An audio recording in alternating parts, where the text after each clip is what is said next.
Hi guys, so today we'll be carrying on with the What to Expect series. So I've done What to Expect on a level 2, level 3 and master's degree. So today we're doing the What to Expect on a level 4 Therapeutic Counselling Diploma. So be sure to watch those videos if you haven't already, or if you're starting a level 2 or level 3 or a master's degree and you'd like to know what to expect on those.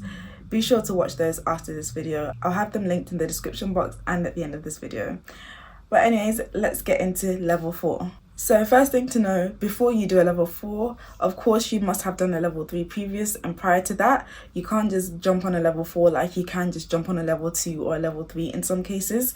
Level 4 is a higher level and it's 2 years, which I'll explain in more detail later. So you can't just jump onto a level 4 like you can maybe a level 2 or a foundation or a level 3. This is a very intense diploma. Like I said, it's 2 years, and in those 2 years you will be doing placement hours with clients. So of all the diplomas, where you start working with clients is level 4. You don't work with clients at foundation level, level 2 or level 3. You work with clients for the first time in level 4. So from the research I've done, it seems like you'll be expected to acquire a minimum of 100 hours. There was only one place where I saw that you could acquire up to 200 hours, but the minimum expectation was that it would be 100 hours. There's nowhere else where it said that you can acquire more than 100 hours. So I don't know if it's an expectation that you're allowed to do more, but the chances are you probably can do more, because same with the master's degree, you're allowed to acquire more than just 200 hours, which is the minimum expectation. So in terms of attendance and timetabling, most of the courses are just 1 day a week, but you'll be in for like a whole day, similar with my master's. So you'll be in from like 9 till 4 or like 1 till 8 p.m. for one place that I saw. So you'll basically be in for a full day once a week, but there are some places that will have a half day, so just be sure to double check and have a look. Or if you're not able to do a full day because of childcare or whatever else, maybe other reasons, then be sure to ask. Like I always say on this channel, don't take my information as gospel truth. Always refer to your institution that you want to study at and double check the information and ask if they can make allowance for you or if they can make an exception for you. If your circumstances are difficult and you can't, and you require some changes to be made for you, then never be scared to ask. So on top of that, not only will you be going in once a week or maybe twice a week if you need to have 2 shorter days instead of 1 long day, you'll also have placement. So you'll have to consider a day where you're doing placement. Consider your job, consider maybe children if you have them, or anyone who's dependent on you for care or for anything else like that. But then on top of that, you'll also have to consider that you'll be doing supervision, probably once or twice a month depending on how many clients you have, because usually the expectation is that for every 8 hours that you have with a client, you spend 1 hour in supervision. So just be mindful of the fact that you will also have to make time for supervision. And that's not the only thing. Of course, you will also have to make time for personal therapy. So that's another day in the week. What I highly recommend, if you can control it, if it's up to you, if you can make it so, try and squeeze all your things into the same 2 days. So your diploma on 1 day of the week. So try and make your supervision and personal therapy take place on the same day. So of course your supervision will either be once a month or once every 2 weeks. So it's not going to be every week. So try not to spread it out too much so that you can still give yourself days where you have nothing related to your diploma. And then that means when you have an assignment or you have work to do, you still have days off when you can just focus on your assignment instead of like splitting your day and splitting all your commitments across the week. So for example, for me right now, my Monday to Wednesdays are occupied with placement. They also involve personal therapy and supervision. So I have placement Mondays and Wednesday evenings, and then Tuesday or Wednesday I would normally have my personal therapy, and then every other Tuesday is my supervision. So it's just those few days that I committed to stuff related to my course essentially. So try and do that if you can, so that you still have the other days of the week to yourself and to do work or to go to your job if you have one. Now let's talk of money, starting with what I was just talking about, supervision.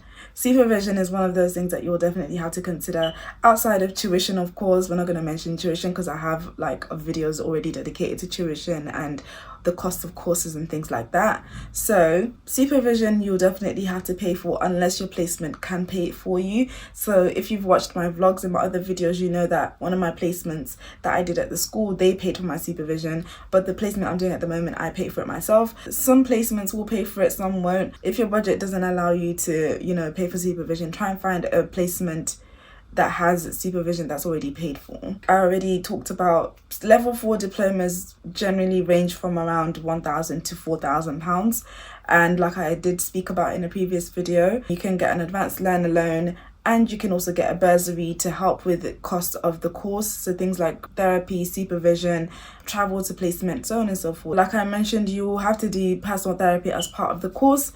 And from the looks of it, different institutions have different expectations for how many hours of personal therapy you must do. Some say 20, some say 40, some say 50, some say 60 across the 2 years. So it just depends on your institution. So be sure to double check that so you can kind of calculate how much you might have to give up in order to meet that requirement and that quota. So there was one website that wrote other expenses that come with doing a level 4 counselling skills diploma. So I'm going to just pop them on the screen for you to look at, and you can kind of see how much it all adds up to.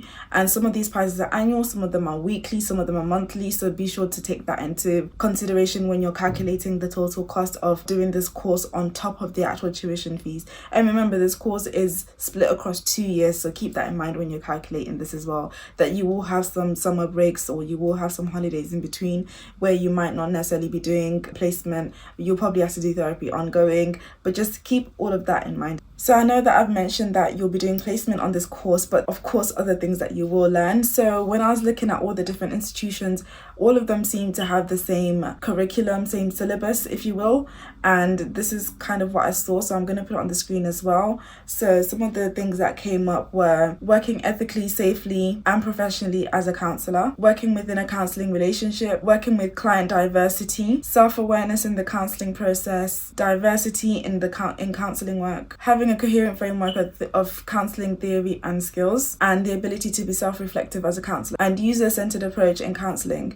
So there were 7 modules that came across all the websites that I looked at. So you'll have 7 modules and you'll have different types of assessments. They weren't very clear on what kind of assessments, so they were quite vague. Some of them were just like internal and external examination or assessment.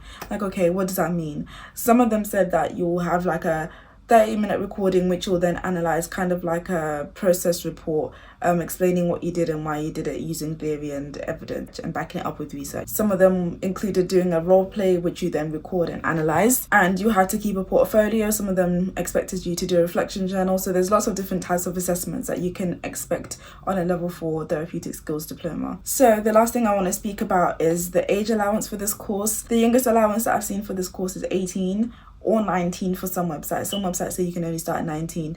So if you are like in your teens and you're definitely sure that you want to become a counsellor, at a lower level you can start around 16 or 17, but with level 4 you can start at 18 or 19. I will be doing a video about the age that you can be a counsellor in the next few days, so be on the lookout for that video, and I will see you guys in the next video. Be sure to watch the videos I've linked if you want to know more about the level 2, level 3 or the master's degree. So I'll see you guys in those videos. Bye.